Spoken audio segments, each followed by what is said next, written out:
Good morning.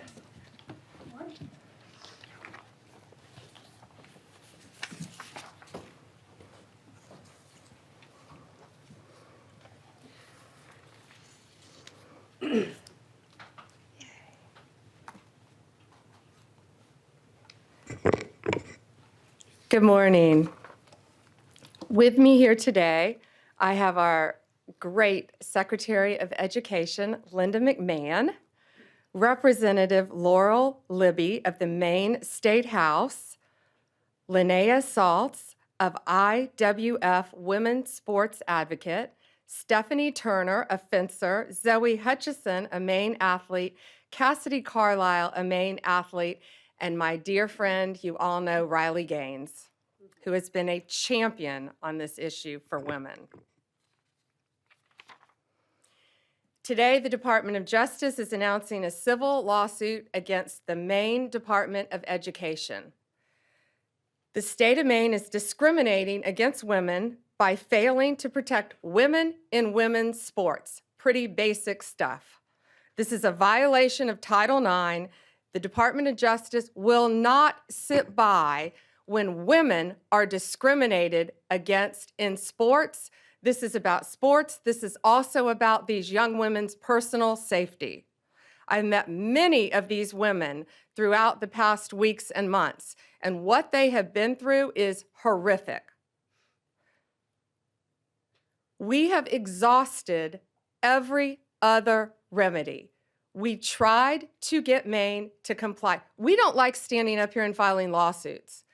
We want to get states to comply with us. That's what this is about. We have repeatedly notified Maine of its infractions and urged them to remedy the situation to protect women. We've stripped grants from Maine through other departments, and we are going to continue to fight for women. Let me give you some examples. Let me give you a timeline. This timeline, I think, is pretty important. So in February 2024, these are just a few examples. A biological boy started competing in women's ski races and cross-country races in Maine. He came in first in the 5K with a time that would have been 43rd among men. In February 2025, a biological boy won first place in the pole vaulting competition in Maine's indoor track and field meet. He beat every other girl by a significant margin. That qualified him for regional championships. That took a spot away from a young woman in women's sports. Shame on him. February 21st, 2025, President Trump has the governors at the White House. President Trump has the exchange with Janet Mills. He asked her about the issue. Her response, "We'll see you in court." Well, we still didn't sue. HHS and the Department of Ed opened investigations in an attempt to get them to comply. They both found violations. And in March,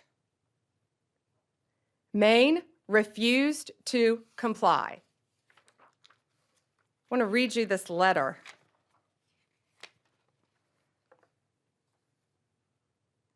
This is from the Maine Attorney General to the Department of Education. We will not sign the resolution agreement. We do not have revisions or a counterproposal. We agree we are at an impasse. Nothing in Title IX or its implementing regulations prohibits schools from allowing transgender girls and women to participate on girls' and women's sports teams. Well, they must not be reading the same Title IX that we're reading. We believe they are failing to protect women, and it's not only an issue in sports. It is a public safety issue. These boys are allowed to go in women's restrooms. They are allowed to go in the women's dressing rooms and get fully naked and change in biological boys and change clothes in front of these young women.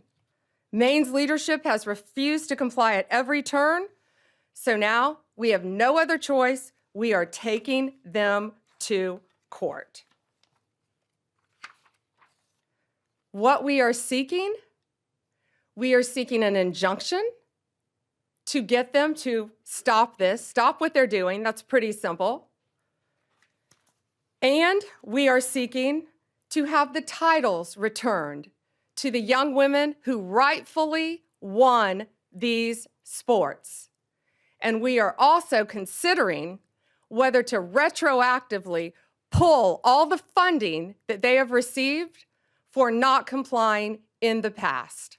And I'm so proud of these brave young women standing behind me. I see and lots of parents in the front too, and I've met you.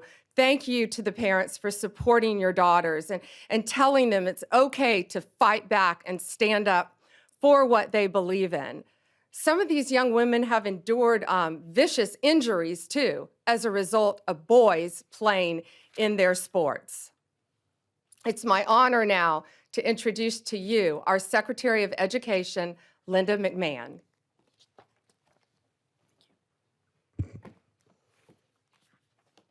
Good morning, everyone. I don't think our case could have been stated any better than it was just presented by our Attorney General, Pam Bondi. And I thank you very much for your participation this morning, and I will echo Attorney General's comments about how brave these women are, these young women.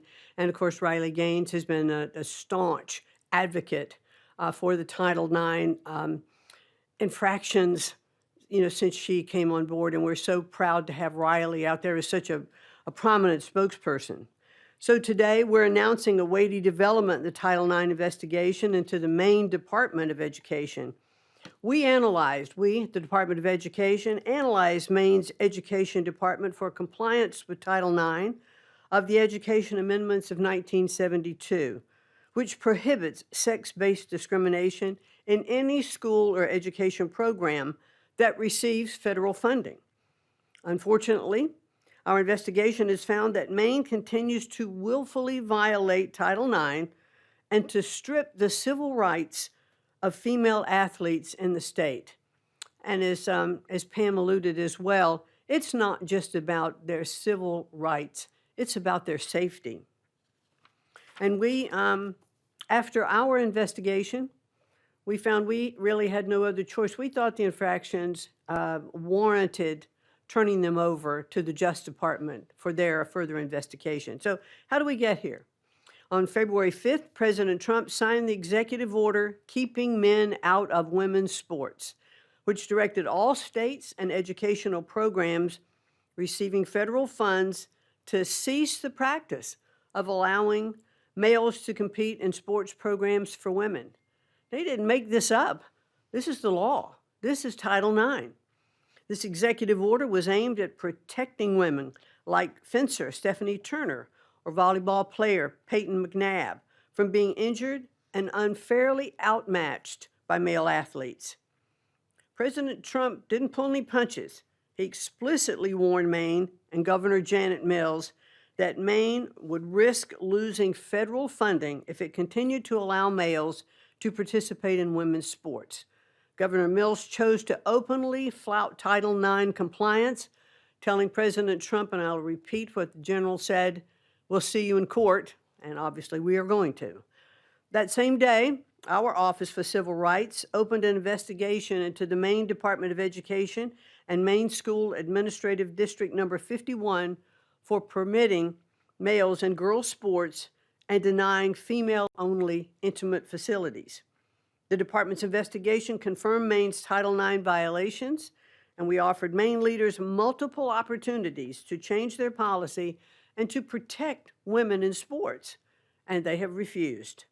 So now as DOJ begins their enforcement actions, I hope Governor Mills will recognize that her political feud with the president will deprive the students in her state of much more than the right to fair sporting events. After all, compliance with federal civil rights law is a universal prerequisite for receiving federal funding. The Trump administration could not be any clearer to all states, sports leagues, and educational institutions. We take the violations of women's civil rights very seriously.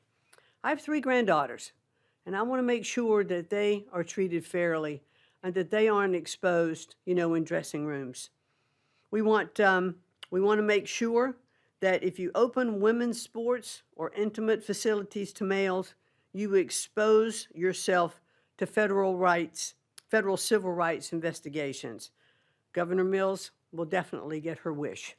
We thank you all for being here this morning. Look forward to seeing you later.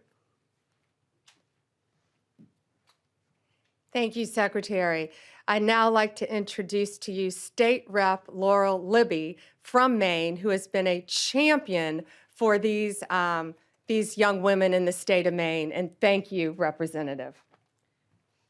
Thank you, Attorney General Bondi. It's unfortunate that we have to be here today because Governor Mills and legislative Democrats, along with the Maine Principals Association, continue to persist in discriminating against Maine women and girls. They are out of alignment with 2/3 of Mainers who believe that biological males have no place in girls' sports. Earlier this week, MSAD 70 School Board voted unanimously to align with Title IX. They're in alignment with 2/3 of my fellow Mainers. And I would encourage other school boards throughout Maine, I would exhort you to speak up for Maine girls similarly and vote to align with Title IX. I thank you to the Trump administration and AG Bondi for taking action on behalf of our girls and helping to ensure a safe, fair, and level playing field in Maine. Thank you. You know, President Trump, before he was elected, this has been a huge issue for him. Pretty simple. Girls play in girls' sports, boys play in boys' sports. Men play in men's sports, women play in women's sports. And he got to know a great young woman during that time named Riley Gaines, and we are all so proud and honored to have her here with us. Riley has been a champion nationally for this issue. Riley, please join us. Thank you. Well, goodness gracious, it's an honor to be here, to stand beside, of course, Secretary McMahon, Attorney General Bondi, these amazingly brave athletes, Representative Libby. But truthfully, I'm frustrated.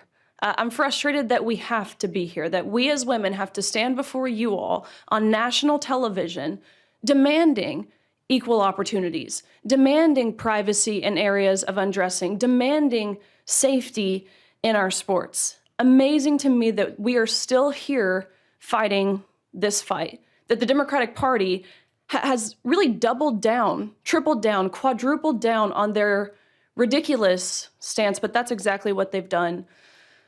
Let me tell you what sports has done in my life. Of course, in terms of athletic achievement, I very proudly finished my career as a 12-time NCAA All-American, a 5-time SEC champion, actually the SEC record holder in the 200 butterfly, making me one of the fastest Americans of all time. A 2-time Olympic trial qualifier, SEC Scholar Athlete of the Year, SEC Community Service Leader of the Year. The list goes on, but again, just to really reiterate, it's a lifelong journey. It's how I met my husband. It's what gave me my lifelong friends. It taught me how to be a leader. It taught me how to set goals and work to achieve those goals. All things that, of course, I'm utilizing in my life now beyond sports, that leadership in Maine, Governor Mills, Democratic leadership really across the nation, that's what they're denying girls and women of. I'm sure you guys saw the clips and the visuals that surfaced following President Trump's executive order signing of this EO, barring men from participating in women's sports within any educational program that receives federal funding. And it was the most amazing thing to be there. And you have all of these young girls. I'm talking 5, 6, 7, 8 years old. They've got their jerseys on, their sports uniforms, their big bows in their hair that they wear on the soccer field. That visual means more to me than I could possibly put into words, and that is what is at stake here. That is who Governor Mills is fighting, not Donald Trump. It's those little girls, and I believe that's sick. It's regressive is what it is. They do this under the guise of progress, indicating we are moving in the positive forward direction. No, what Governor Mills is doing, and again, Democratic governors across the nation, is deeply regressive and utterly misogynistic. Over the past 3 years, I've had the opportunity to speak to countless girls in Maine and again across the country, countless parents, coaches who all virtually say the same thing. Why wouldn't anyone protect my athlete? Why wouldn't anyone protect my daughter? Why wouldn't anyone protect me? I've talked to girls who have lost roster spots, of course, podium finishes. I've talked to girls who have been exploited and simultaneously exposed to naked men in intimate areas of undressing. I've talked to girls who have been severely injured in their sports due to a male player on the opposing team. For crying out loud, we have a female representative from Maine, Laurel Libby, you just heard from her. She didn't tell you what happened to her. She lost her ability to vote and to speak on the House floor for defending girls and women, for posting about what was happening in Maine. No, this type of oppression didn't happen in Afghanistan. No, this type of censorship didn't happen in England. It happened right here in America under Democratic leadership. Again, this isn't progress. I would describe this as betrayal. Let this be a notice, these actions that we have seen put forward today by the Department of Justice, by the Department of Education, to all other states who are not willing to comply with federal law, that federal law being Title IX, which is very clear in how it was originally implemented, or at least it should be. We never knew we had to define this word sex until these both elected and unelected bureaucrats started to go through the back door and reinterpret this word to mean what they want it to mean. Originally implemented in 1972, it was only 37 words, very brief. Ultimately, of course, preventing sex-based discrimination. Let this be a notice. California, Minnesota, the likes thereof. If you do not comply with federal law, you do not get to reap the benefits of complying with federal law. Of course, one of those benefits being receiving federal funds. Women are protected and recognized under federal law, again, that law being Title IX. The U.S. government under President Trump, including the Department of Justice, including the Department of Education, will not stand by and ignore when the federally protected rights of women and girls are being violated. Again, that encounter between Governor Mills and President Trump went viral for really all of the right reasons. I think she thought she had this mic drop moment when she said, "I'll see you in court." Guess what? You will, because President Trump is a man of his promises. That was his campaign slogan. That's what we've seen delivered. Promises made, promises kept. This is another one. People, the American people, girls, women, boys, men, old, young, white, black, gay, straight, none of those identity factors matter. We want transparency. And we want accountability. Again, we voted overwhelmingly in favor of that on November 5th. And accountability is back in the White House. So I stand before you all today, and I thank you, again, Secretary McMahon, Attorney General Bondi. I thank you on behalf of course, myself, but I think more importantly, my younger sister, of all the women and girls who have dreams, like I did when I was young, to achieve, to succeed in my sport and beyond. So thank you. Riley, thank you. And Zoe would now like to say something. Tell us about your sport too, Zoe. So I compete in soccer and indoor track and outdoor track. And like was mentioned previously today, I had to watch at the Maine Class B State Indoor Track Championship as my close friend and my teammate and other female competitors lost the state championship to a biological male. And this was heartbreaking for me to have to watch. And Riley said that it's betrayal, and that's what it is. It is the job of our elected officials to protect our young female athletes, and they have failed to do that. We walk into sports expecting to have a level playing field, and to walk into the state championship to see a biological male there and to lose to a biological male, that's betrayal. And so I am extremely grateful to AG Bondi for standing up for us when our elected officials aren't doing that. And on behalf of of the girl athletes in Maine, I just want to say thank you all, and I look forward to having a level playing field back after this fight. So thank you. And Cassidy wants to say a few words. My first experience was when I was 13 years old. I was going to change for gym, and I walked into the locker room, and there was a biological male there.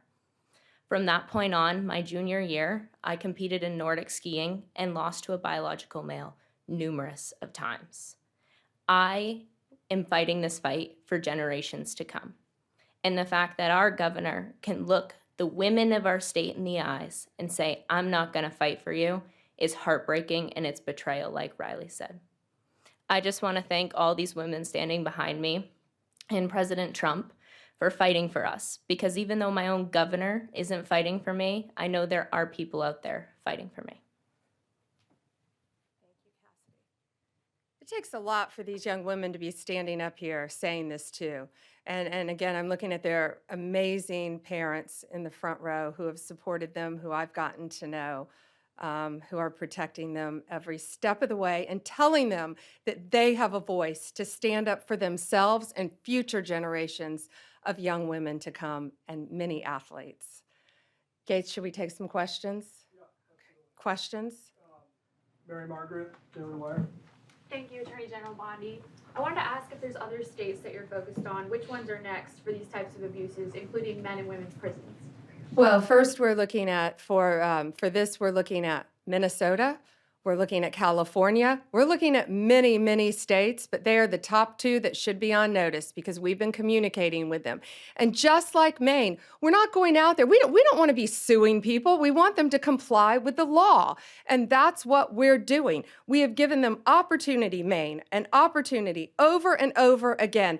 The Department of Education, HHS, they went and sat down with them in person, multiple meetings, and got nowhere. So now this is where we are because they refuse to protect young women in their state. So yes, Minnesota, California, multiple states. As far as prisons, had nothing to do with Title IX. We took away funding from Maine as well. We decided to go a different direction in our grants, because we saw one reason they allowed a 6'1", 245 giant man who had violently, no murders, nice, but he had violently murdered his parents with a knife and the family dog, serving life in prison, and he chose to identify as a woman. So guess where he's being housed? In a female prison in Maine.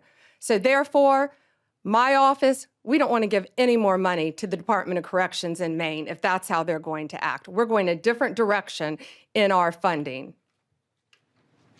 Sadie with the Journal. Hi there. So Maine's governor yesterday said there were maybe at most 2 trans athletes in Maine schools right now. I just was hoping you could talk a little bit about the sort of amount of federal resources that you're putting into this and why that's worth it given the small impact in Maine. And I have a second off-topic question too. Given that it has some of the same elements as the fire bombings of Tesla dealerships that you've charged federally and called domestic terrorism, I'm wondering if you would say the arson at Pennsylvania Governor Josh Shapiro's house would also be domestic terrorism and something you would investigate federally, and if not, what constitutes domestic terrorism? Okay, so first the on-topic question about the, I haven't heard Janet Mills' comment.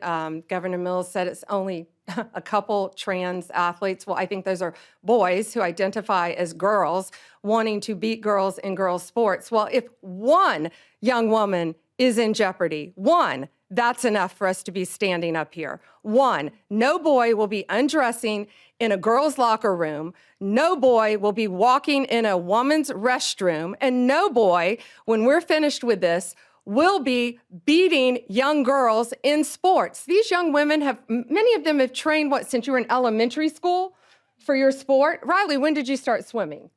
4 years old. They have trained their entire lives. Some of them have lost scholarships. They have lost regionals. They have lost state because of boys. I don't care if it's 1. I don't care if it's 2. I don't care if it's 100. It's going to stop, and it's going to stop in every single state. Tesla. You ask about, yes, Tesla. You ask about, so I spoke to Governor Shapiro. I think you're referring to his governor's mansion. I spoke to him. It is absolutely horrific what happened to him. Kash Patel also spoke to him. We have been praying for Josh, for his family. Those photos, it was horrible. I firmly believe they wanted to kill him. The defendant allegedly said he was going to use a hammer if he could have gotten to the governor. I've known the governor many, many years. It is horrible. And yes, we are working with state authorities to do, it's now a pending investigation, anything we can to help convict the person that did this and keep them behind bars as long as possible. David? Two questions, one on topic and one off topic. I'll start with the on topic. Minnesota and California, you mentioned you're looking at them. Are there active investigations into those states? Are there conversations? In which state do you expect to be next based on those conversations? Both. We have reached out to them. We have sent them letters. We're in the same posture we were in the beginning here with Maine. So let's see what they do. Let's hope they comply. Again, we don't want to sue anyone. We just want you to comply with federal law and protect girls, period. But yes, we are fully prepared to sue them and others that we will be looking at as well. And then my off topic, big topic over the past few weeks, Kilmar Abrego Garcia in Maryland. He's in a prison now in El Salvador. He was sent there. You insist, the president, everybody in the administration insists that he is MS-13. It appears that there's not going to be any sort of trial. He's not going to come back. DHS said he would be arrested and redeported if he comes back. Why not show the American people the evidence that he's MS-13 so they can make an informed decision? And that goes the same with this Henry Josue Santos, who was picked up in Virginia, who is now presumably going to be deported as well. Why not show the public the evidence? Well, he is an illegal alien who has been living illegally in our country from El Salvador. ICE testified, an immigration judge ruled he was a member of MS-13, an appellate judge ruled he was a member of MS-13. Hard stop, he should not be in our country. He was deported. They needed one additional step in paperwork, but now MS-13 is characterized as they should be, as an FTO, as a foreign terrorist organization. So he is not coming back to our country. President Bukele said he was not sending him back. That's the end of the story. If he wanted to send him back, we would give him a plane ride back. There was no situation ever where he was going to stay in this country. None, none. He would have come back, had one extra step of paperwork, and gone back again.